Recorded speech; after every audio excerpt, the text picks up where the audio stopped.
Halo teman-teman, kembali lagi di Keluarga Sakti. Dalam video kali ini, Ute mau panen cabai rawit yang Ute tanam di pekarangan teman-teman. Nah, di sini sebetulnya yang Ute pakai untuk menanam itu tanah kosong teman-teman. Nah, daripada ditumbuhin semak-semak, ya udah Ute tanamin aja dengan cabai rawit teman-teman, salah satunya ya. Dan kali ini Ute udah mulai merasakan hasilnya teman-teman. Tuh, lihat kalian udah punya belum tanaman cabai rawit? Kalau yang belum punya, ayo kita nanam cabai rawit yuk.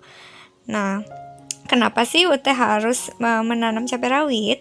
Karena hampir tiap hari itu kita bikin sambal teman-teman. Jadi kita termasuk yang penyuka cabai rawit, penyuka sambal kayak gitu. Kalau misalkan makan tanpa cabai rawit itu jadinya hampa gitu deh jadinya.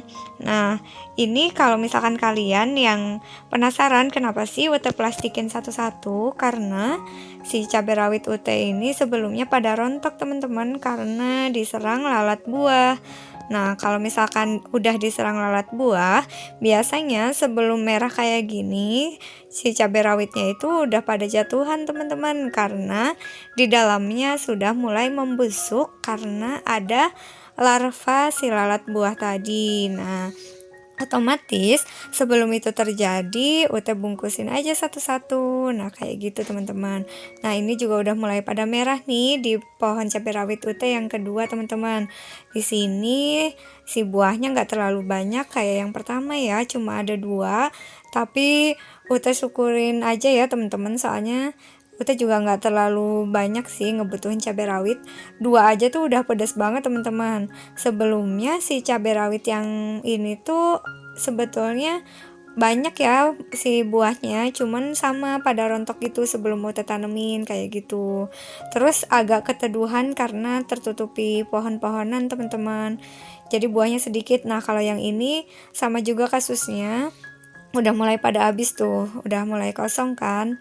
Nah, ini termasuk yang tanaman cabai rawit yang baru teman-teman, pada mulai belajar berbuah. Tuh, lihat, subur kan? Nah, ini udah ada yang merah nih teman-teman. Alhamdulillah, ya rabbil alamin. Nah, kemudian di sini ada juga cabai rawit yang kena layu fusarium teman-teman. Sebelumnya udah Ute treatment ya, udah dikasih kotoran kelinci kayak gitu, tapi kena layu fusarium deh akhirnya. Nah, kalau misalkan yang ini, yang Ute nggak nyangka akan berbuah ya teman-teman. Tuh teman-teman, untuk kalian yang belum tahu, ini nih salah satu korban lalat buah juga ya teman-teman. Jadi busuk itu karena Ute telat ngasih plastiknya. Otomatis si cabai rawitnya itu keburu ada telur si lalat buahnya, akhirnya busuk teman-teman.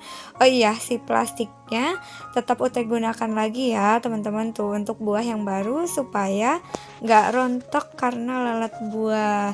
Nah, nanti yang ada di wadah Ute juga akan Ute gunakan lagi ya. Oh iya, ini rubuh teman-teman, mungkin tadi karena ada angin ya, hujan.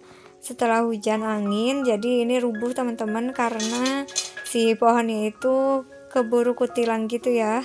Akhirnya kurang kuat teman-teman.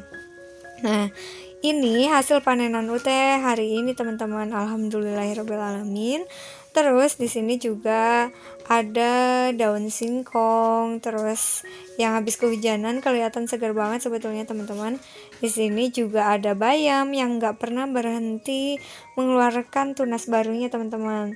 Selalu Ute bikin sayur bening atau lalapan itu udah enak banget, atau enggak dikasih bumbu bawang putih juga ajib banget teman-teman. Ini Ute nggak pernah nanam ya, tapi mereka tumbuh sendiri dengan subur teman-teman. Alhamdulillah sampai detik ini Ute nggak pernah beli lagi yang namanya bayam teman-teman.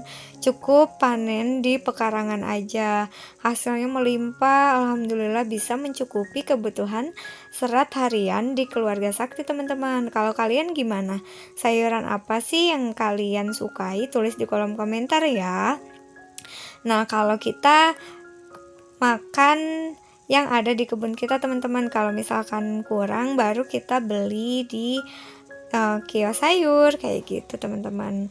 Alhamdulillah ya bisa menghemat beberapa budget. Nah ini hasilnya teman-teman, alhamdulillah panenan hari ini cukup untuk buka puasa kita.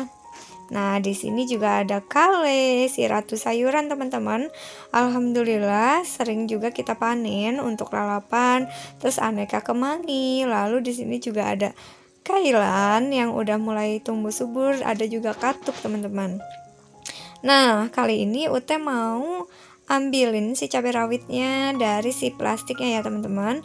Kita keluarkan dan nanti plastiknya akan Ute pakai lagi untuk cabai rawit yang belum terbungkus ya. Karena sekarang itu mulai musim hujan teman-teman. Kalau misalkan gak dibungkus plastik, ada kemungkinan dihinggapi si lalat buah, akhirnya pada busuk deh, kan jadi nggak termanfaatkan ya teman-teman.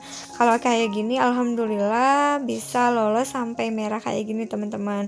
Ini pasti seger banget kalau misalkan kita bikin sambal korek teman-teman. Jadi lumayan ya, udah bisa menghemat nih. Kalau misalkan di warung mungkin ini sekitar Rp3.000 ya teman-teman, tapi alhamdulillah kita nggak perlu beli, cukup panen aja di pekarangan kita teman-teman. Cukup sekian dari Ute, semoga bermanfaat. Wassalamualaikum warahmatullahi wabarakatuh. Dadah.